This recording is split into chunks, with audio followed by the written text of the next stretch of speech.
Welcome to the Unshielded podcast, where we explore the importance of rational privacy through the application of data protection and zero-knowledge technology. Hi, everyone. I'm Ian Kane. I'm head of partnerships here at Midnight and host of the Unshielded podcast. This is a podcast where we explore the cutting edge of blockchain, digital assets, and the technology shaping the future of decentralized finance and privacy. Today, I'm joined by George Bordianu, who is co-founder and CEO of Balance. Balance is Canada's largest digital asset custodian. Under George's leadership, Balance has secured close to $5 billion in client assets and recently registered its subsidiary, the Balance Trust Company, as a special purpose trust with Alberta's Treasury Board and Finance, making one of Canada's few qualified custodians for digital assets. In this episode, I dive into George's journey in crypto and building Balance, the evolving landscape of digital asset custody, and the operational and regulatory frameworks that make institutional-grade custody both secure and scalable with Midnight. George, what's up, man? Just wanted to say welcome to the Unshielded podcast. We have a lot to cover today, but I think to get things started, it would be great to hear directly from you, you know, who you are, what do you do, and what is Balance? Morning, Ian, and thank you for having me here. I'm dialing in from West Canada, from close to the Rockies. Still loading up on coffee. I guess to give a bit of a formal introduction, I'm the co-founder and CEO of Balance. You can find us on balance.ca. We're Canada's oldest and largest digital asset custodian. We've been around since 2017. We're one of the two qualified custodians in the country. We're a qualified Canadian and US custodian. We secure close to $5 billion worth of assets for our clients and hopefully a lot more in the coming future. That's awesome. How, let me ask you, like, for you personally, how did you get started in crypto? Like, what's your origin story? Lots of people like to rationalize these types of stories, like post-fact. For us, it wasn't like I woke up one morning and I said, oh my God, let me build a digital asset custodian. Like I was somewhat in between, let's say, stages of career.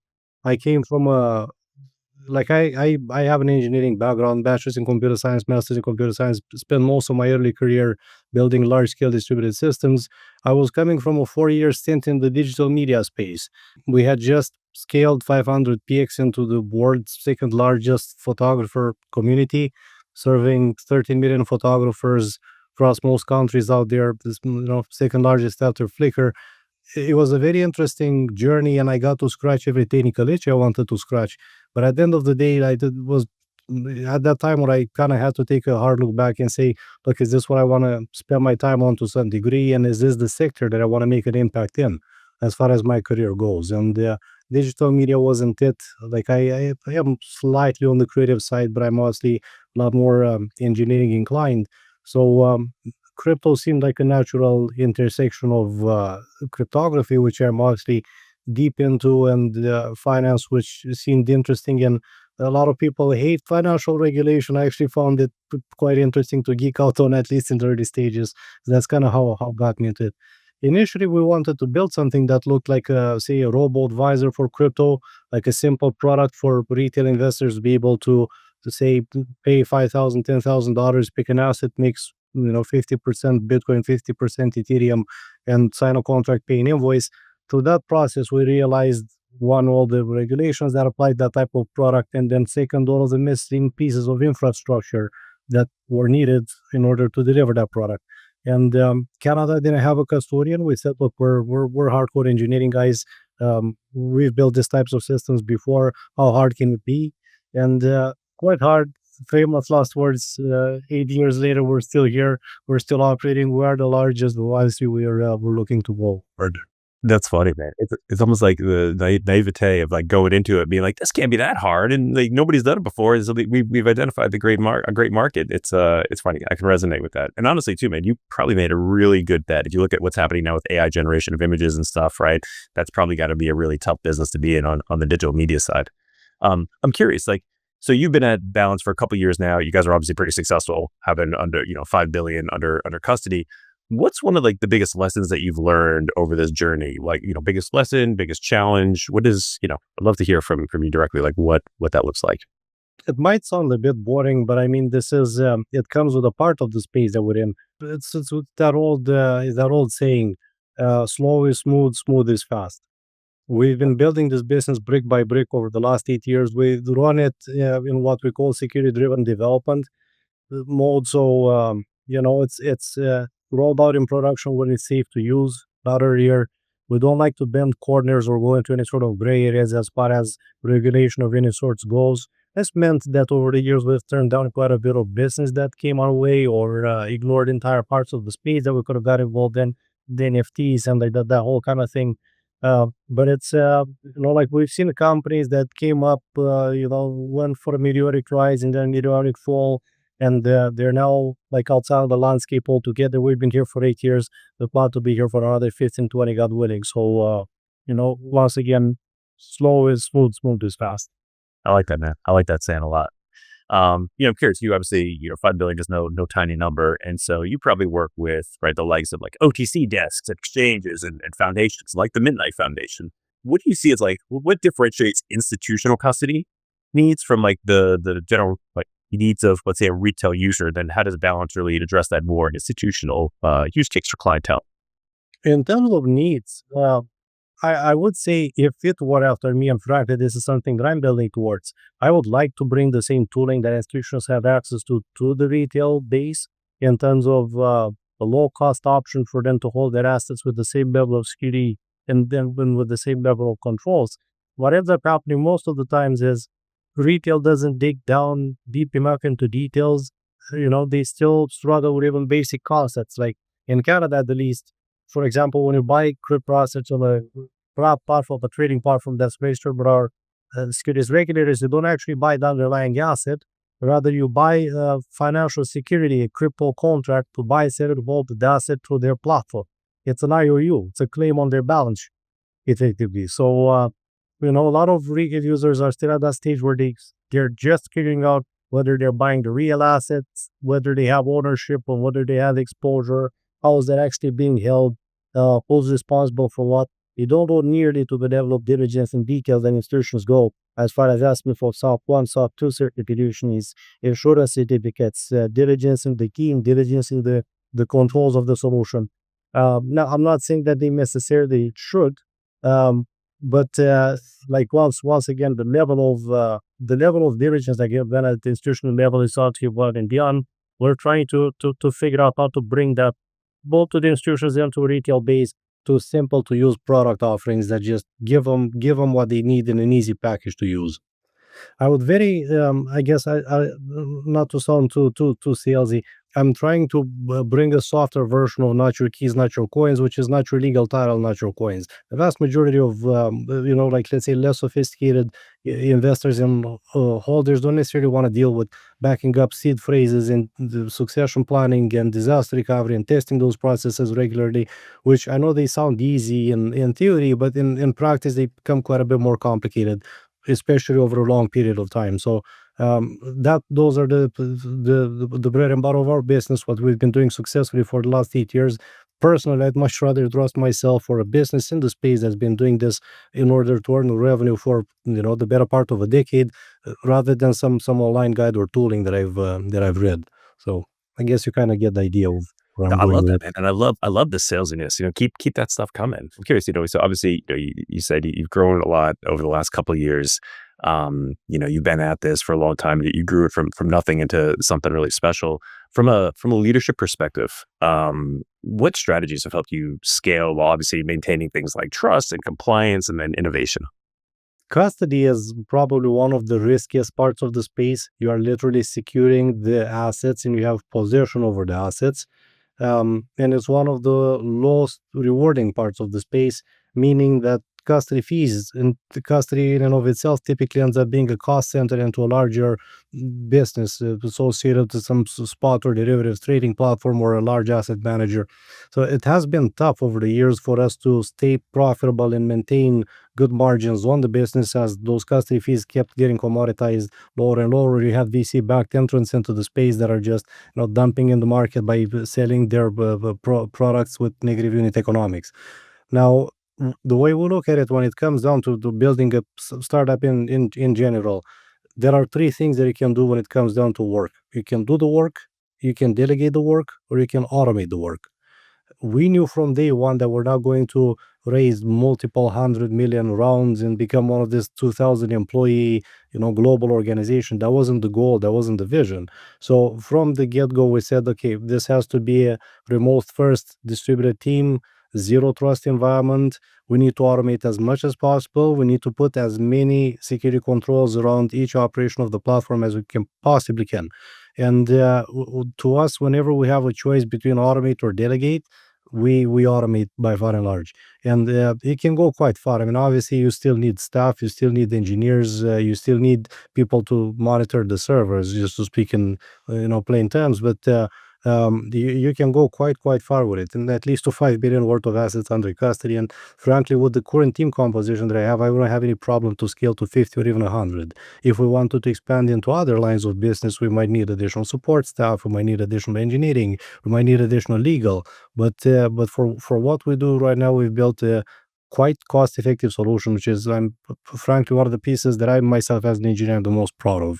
Congrats, man. That's great. Honestly, sometimes the name of the game, right, is just survival, right? So many of these companies, they raise all this VC funding and they're tasked with, you got to grow. And then what happens? You hit a little bit of a bear market, you hit a rough patch, and all of a sudden, that growth slows down where, like the old Right. adage, right? Slow and And, steady and wins for the race. myself, it's a very sticky business. Like if I work with a client and it's a large institutional client, I'm literally pitching them to say, hey, would you want to move 100 million, 500 million worth of assets in our custody? I want to give them that level of confidence that we run a good, solid, profitable business. And like, I'm not under any pressure to return anything to any investors. I'm not chasing the next growth milestone. Like I'm not trying to necessarily cut corners or increase our risk appetite for no reason. They need that level of confidence that no matter what happens, VC funding market or interest rates, I'm going to be here in 5 years, 10 years, 15 years from now, as long as there's business and there are clients. I love that, man. I love that. So let me ask you a question, right? You look into your crystal ball over the next, let's say, 3 to 5 years. What do you see as like the biggest shifts in the custody landscape? And that could be everything from like technology to regulation or just honestly general like market expectations. Interestingly enough, so the custody market, I'm going to include a subcategory over here, which isn't quite custody. I see it as being composed of three primary parts.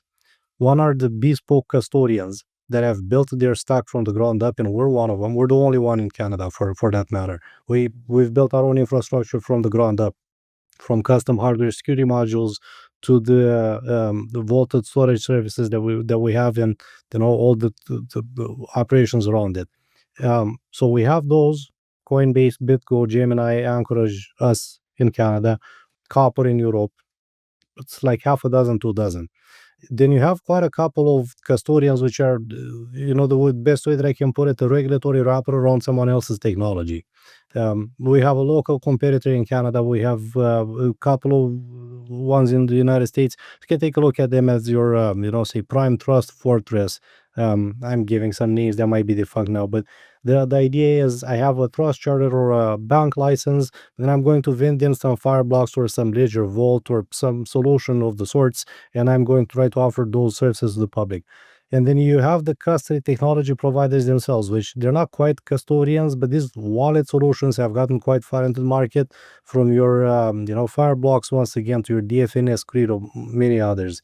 And the way I see that landscape evolving is that middle segment of regulatory rubber around someone else's technology is going to get gobbled up by the real regulatory wrappers, which are the major banks and trusts and the custodial banks in particular, which will ultimately come to market as soon as there's a market structure built over the United States and the rest of the jurisdictions. So may give it 2-3 more years, but I don't see how you can realistically build and scale a business if whenever a client asks for a feature or something custom, for example, just the work we've been doing with the Midnight Foundation being one of the best examples, you have to turn around and pick up your phone and call your vendor and say, hey, can you put this in your roadmap in the next 6 to 8 months? So that's not going to make much sense. Now, on that third category, the tech providers, I'm seeing personally, like after having dug into the details on a lot of them, lots of lines being crossed. In a lot of cases, the technology provider themselves can get, even if they don't have it, can get possession or control over your assets. In some cases, they outright have it, and they just say, yeah, we do have the key material, but we're just providing a software key storage service of sorts, and somehow we're not a money transmitter. So a chunk of them are going to be slapped hard with regulatory fines, and if there's anything that's going to cause a downturn in the space is when one of the stake providers is going to lose some client assets, and then everyone's going to wake up and be like, how did you lose my assets if you weren't supposed to have them? Because I was supposed to have them. So not to give any names, but you can obviously dive into the technology and the SOC reports of each of them and then see where they sit. And then a couple of them are going to get integrated in some of these larger institutions or build the regulatory wrapper around their own technology. Fireblocks being a good example, like they've just set up Fireblocks Trust over in the United States in New York. They might be spinning up additional ones in other jurisdictions. So, like to me, the custody technology provider is a bit of a fake category to some degree, and half of those are going to get pushed aside, and the other half is going to build the regulatory wrappers that actually need to become a bespoke custodian. So now we're not going to have 100 of them. We're going to have like one or two for each major geographical region, and there will be the ones with their bespoke stack built from the ground up with real infrastructure. You're scaring me a little bit, George. I'm hoping that there's not going to be a big incident coming up pretty soon, but I think you're right. There's obviously power and value in kind of building your own technology from the ground up versus, if you're wrapping somebody else's stuff and you're not really familiar with, where your assets live as a financial institution, that can be a scary place. Obviously, And don't get me wrong, like I'm not advocating for a downturn. I have skin in the game as much as everyone else. I do have to point out some of these things when I see, the space just going a bit too far ahead of itself. absolutely. I'm curious, have you, are there other past security incidents that you've seen in the industry that have helped balance this approach to how you guys deal with digital asset custody? I guess I'll give you two examples. So this recent kiln incident that has happened, where the API integration that they had between themselves as staking service provider and some of the custodians that were integrated with them turned out to be let's say the secondary entry point after they got compromised.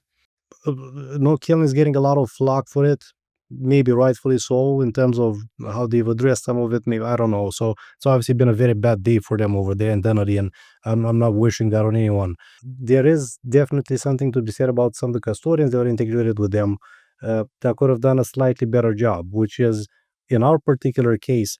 And just to make a quick sidebar, at Balance we have the custodian, but we also have 24 integrations with all sorts of providers, from staking to lending, borrowing, liquidity, Kiln being one of them also. Um, we treat each and every integration in each and every third-party service provider that's on our platform as an untrusted third party. So whenever we ask them something through an API, for example, we get the information back, deserialize it, look at it again, make sure, is this what we've asked you for, right? If you would have had those types of checks and bounds and controls at the custodians, not necessarily at Kiln, even if Kiln got compromised, which unfortunately was the case, the loss, some of the issues could have been prevented. To make it in simple terms, you're doing Ethereum staking. If you ask the staking service provider to sign a deposit contract payload that includes a withdrawal address, when you get the signed payload back, you can deserialize it, take a look at it again, and see, is it the same withdrawal address that I've requested them to put in the payload and sign. Don't just take it and blindly sign with the private key and broadcast. So those are, we obviously pay close attention to the space. We see these types of incidents and scenarios, and we try to take our lessons from them. That's always been the case with us, by the way. Like, we didn't implement this post hoc, and I'm advertising it to you. Like, we've always had these types of checks when it comes to staking and to integrations with third parties more generally. The second one, I'll very briefly mention it, that WazirX hack that happened a while back. It came once again to a technology vendor. So within the same vein as third-party service providers, treating them as untrusted third parties, you should also treat your vendors as untrusted third parties to a large degree. Now, I understand there's a spectrum there. There is this concept of a subservice organization. There are various degrees of reliance on vendors, but nonetheless, someone's front end gets compromised. It shouldn't necessarily result in loss on your end, like if you implement a few additional checks and bounds, so you can at least detect it or try to mitigate it as it's happening. So that's the type of stuff that we pay very, very close attention to. Yeah, no, without a doubt. Operational security, paramount in this space. Obviously, this being the Unshielded podcast, we believe that privacy is also paramount as well. Curious, how do you think about from like the enterprise clients you deal with or institutional clients that you deal with from a privacy centric standpoint, right? Is privacy a blocker for enterprise adoption, or is it a needed feature that you think they're all looking for in order to come on chain? Well, I definitely say it's a bit of a blocker now. Like maybe it wasn't a blocker 18 or 24 months ago, but so and a lot of times, especially for projects like Midnight, when I take a look at the technology, the vision behind it, the time is now. And 24, 36 months ago, you'd have been too early, and a lot of times too early is the same as being wrong. It's interesting how forgive me for the lack of a better word, how schizophrenic the public perception around the privacy of blockchain technology has been over the years.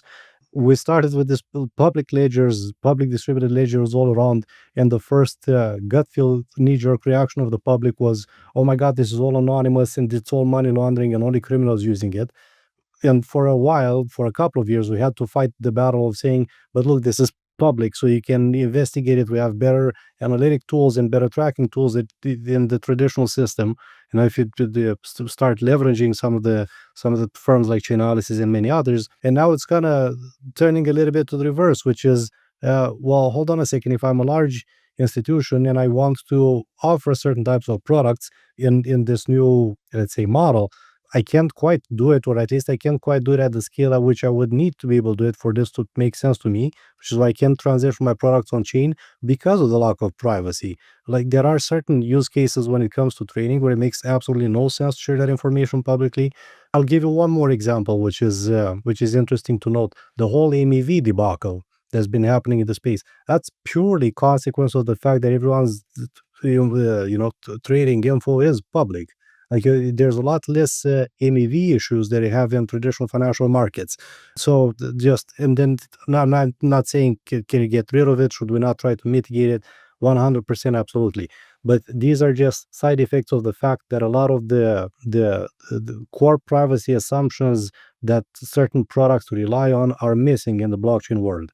So the way I see it, if you want to bring a BlackRock on chain to really tokenize like all of their assets, if you want to bring real world asset issuers, if you want to bring, I'm going to give the poorest example ever, tokenized real estate, but it can be done in ways that might make sense. You won't necessarily. I mean, look, maybe you'll do it on Solana, but I highly doubt it. So No, they'll only be doing it on Midnight. It could only happen on Midnight, George. I'll make this quick joke. So 1 2 years ago, like maybe a bit earlier, I was talking to a few of my friends around, like, where will the space go?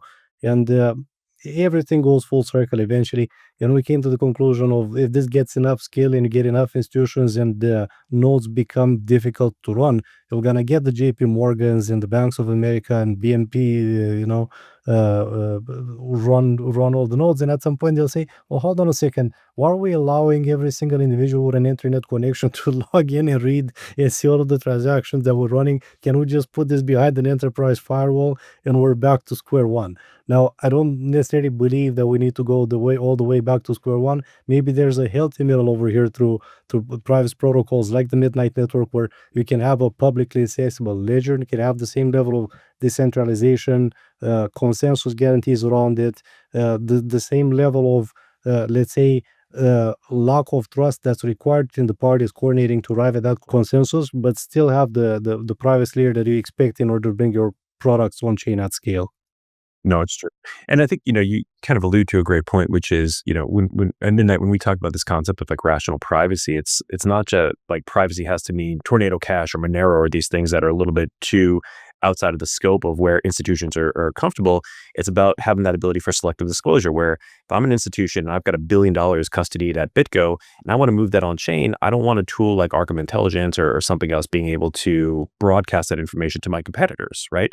But in the same regard, I might need to selectively disclose to certain counterparties or to certain regulators, here's where that $1 billion went, when I withdraw from balance. And so I think that's really important from the institutional side, but also, we're seeing this now from the retail side as the market heats up. And, whether you're an influencer or you're just a high net worth individual and you're doing stuff on chain, if people know your balance in an on-chain world, that can have real ramifications in real life. And I think we've seen this, recently, some of these kind of wrench attacks that we've seen like in New York City, where if you are dealing with a lot of size in your wallet, you don't want to broadcast it to everybody. You don't want to dox yourself. And so, at least, obviously here at Midnight, we believe that, privacy is important. And there are ways that you can do it in the right way. I think I can't stress that point hard enough. Selective disclosure, not just for financial privacy, but privacy in general. Obviously, I don't disclose the same stuff for a complete stranger halfway around the globe that I disclose to my close immediate family. So just being able to select what gets shared to whom, it's not about hiding, it's about selective disclosure. And to your point, by the way, some of those analytic tools, in terms of the doxing that happens online, like when I see some of those, someone moves 20, 30, 50 million on chain, and then some tool out there starts getting 3, 4 pages of Google articles with this ultra high net worth whale just moved this from this address to this address. The amount of risk that they bring to the people in the space and and just the space as a whole is absolutely insane. So that's precisely the type of information that should be shielded. Question on the regulatory side, what's like the one change in policy where if policymakers in Canada change one thing, we go, hey, call up George, let's do anything he wants. What's the one thing you think they need to change right now? We wouldn't necessarily need to change as much as that. We do not have a market structure bill. Now, the United States doesn't have one either. The Clarity Act hasn't passed yet. It's with the Senate, and but it's fairly deep down into the conversation. There's at least an understanding of how the roles and responsibilities will be split in the various agencies with oversight of the space, from the CFTC to the SEC to the OCC and to the federal regulators with respect to payment stablecoins, tying into the Genius Act. We have none of the sorts in Canada. We did get our trading platforms regulated through an exemptive relief, let's say, based approach from our securities regulators, but then it kind of stopped there. So let's say the innovation on the regulatory side stopped around 2021, 2022, and then after that cool off, everyone was a bit too scared to champion the cause, to support the space. And it'd be great to see someone at the federal level take lead on the issue, try to bring it up for discussion, and make sure that we get a bespoke regulatory regime at some point, so we don't get left behind. Once again, there is no framework for payment stable coins in Canada. There is no framework for deposit taking in Canada. There is no framework for lending in Canada. The only thing that we can do right now is buy, hold, sell, and stake through some of the broker-dealer trading platforms that have regulated. So that's what I will do. Market structure bill yesterday, right? So there's a lot of work still left to be done. I am seeing for the first time some of the banks and trusts, like even on the federal side, starting to wake up the fact that the space isn't going anywhere and starting to pay some attention to what's happening south of the border. Then I'm hoping that's going to drive it. It's everyone needs to come together and bring this online, because this is the new infrastructure that the capital markets of 2026 and beyond are going to be built on. Yeah, no, agreed.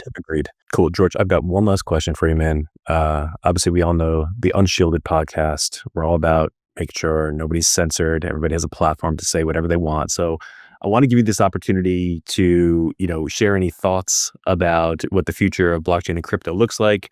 You could use this as an opportunity to maybe talk about what you think the price of Bitcoin will be at, make a reckless prediction, tell me Bitcoin's going to 500K by year end. Just what do you think? The platform is yours. Interestingly enough, the question was posed in one of the roundtables in Ottawa last week. What is the end game? And the way I see the end game, I do believe Bitcoin will become the prevailing, let's say, settlement layer and hard asset that nation states settle in. But we cannot have a growing economy built on hard money alone. I think a lot of the maxes are wrong in that regard. So credit markets will have to follow next through payment stablecoins. So we do need to figure out a universe for this payment stablecoin issuers to start operating on a fractional basis. And I'm going to say that carefully, because the amount of regulation that has been put in place and safeguards is going to be insane. But you cannot have deposit outflows from banks and credit shrinking without having the ability to extend credit on the other side if you start piling up that money into money market funds and stablecoin reserves. And then ultimately, and you already see this with BlackRock and others, we will be bringing the rest of the instruments on chain, from bonds to equities to derivatives and what may. Now, this might take 10 years to play out.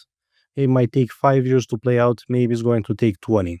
It really depends on a lot of factors, that are to some large degree like outside of the control of the space in of itself. There are more things that happen in the world than just finance and capital markets 100%. As much as we'd like to believe that we're insulated, or what the central bank does is completely independent of the macroeconomic factors around. So when it comes to price predictions and what will ultimately happen with the space, I would like, you see all sorts of stuff happening now. People adjust their models and they say it's a 5-year cycle, it's not a 4-year cycle, and actually we're gonna hit the peak of the cycle in Q2 next year, and Bitcoin might get to 250,000 for the end of the year, or it might get to 150,000. It might get to ultimately. To me, that depends on the success of the companies in the space. Real success as measured by revenue, by adoption, by users, by pain points and problems solved in the day-to-day life of someone using the technology. And you can't really tie that into price too much. On the macro level, uh, like it does feel a little bit overinflated and very frothy, at least as far as the fundraising side and the venture capital side goes. You're seeing some very silly multiples applied to companies, the least amount of diligence that I'd seen in years being done on some of these companies, like 50 to 100x multiples on revenue on early stages, 5 million at 25 million pre-seed raised with a deck. And like even on some of these AI plays and the capital expenditures on compute, that will ultimately cool off. It almost feels like we're in the 2021 tail end of the ZERP era as far as the venture capital markets go.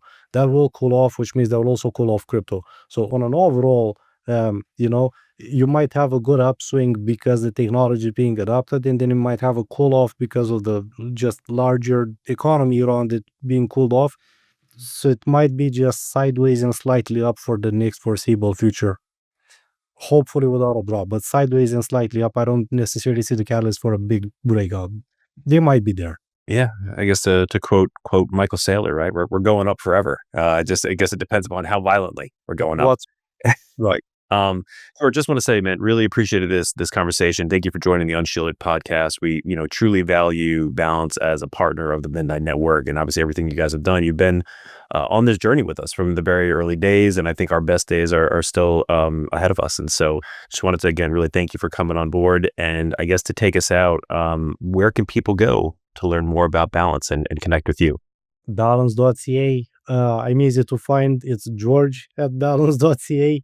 And we'd be more than happy to have a chat, whatever the case may be, whether you're looking for custody, whether you're looking for some of the ancillary services, might be able to connect you with some of our partners. And I'll close with this. We're obviously a big fan of what you're building, and the whole concept of fourth generation blockchains and the technology that's emerging behind it. That's why we've been there since day one. To be honest, I'm kind of like very excited, and I'm trying to tone down my enthusiasm with respect to what's happening on your end over the next couple of months. But best of luck to you, and I hope you get the success that you've been working hard towards with the team on, because we've seen some of those internally, and I know it's not easy and it's a lot of work. It's been a great ride so far. And so again, George, thanks very much for coming on the podcast, and look forward to speaking with you again. Cheers. My pleasure.